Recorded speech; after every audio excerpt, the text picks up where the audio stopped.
చెప్పగా రెండో level task మొదటగా అయితే నిఖిల్ ప్రారంభిస్తున్నాడు. ఇంకా నిఖిల్ అయితే ఎదురుగా ఉన్న రాడ్ని తీసుకొని వెళ్ళి బొమ్మని పగలగొట్టేందుకు ఆలోచిస్తూ ఆదిత్య ఫోటోని అయితే తీయడం జరుగుతుంది. ఇంకా అయితే మిమ్మల్ని నేను చెప్పుగా ఎంచుకోవడం లేదు, ఎందుకంటే రీసెంట్గా జరిగిన టాస్క్లో ఎదురుగానే ఉన్నారు, కానీ ఆ టాస్క్లో ఎవరిది తప్పు అని కళ్ళారా చూసినప్పటికీ మీరు ఎదిరించి సమాధానం చెప్పలేకపోయారు, అందుకే మీరు అర్హులు కాదని అనిపిస్తుంది ఆదిత్య అంటూ నిఖిల్ అయితే ఆ బొమ్మని పగల కొట్టడం జరిగింది. ఇంకా నిఖిల్ ఆ తర్వాత అయితే మరి రెండవసారి అయితే సోనియాకి ఇచ్చేసి నీకు నచ్చిన వాళ్ళని పగలగొట్టు అని చెప్పడంతో సోనియా అయితే అందరికీ తెలిసిందే నాబిలి బొమ్మని కొట్టడం జరిగింది.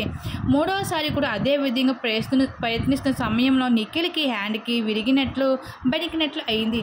నిఖిల్ కాస్త ఎనర్జీ లో అయిపోయారు. ఇక నైనిక అయితే డైరెక్ట్గా విష్ణుప్రియన్ బొమ్మను అయితే పగలగొట్టడం జరిగింది. అలా మరొకసారి అయితే కిరాక సీత ప్రేరణ బొమ్మ అయితే పగలగొట్టడం జరిగింది.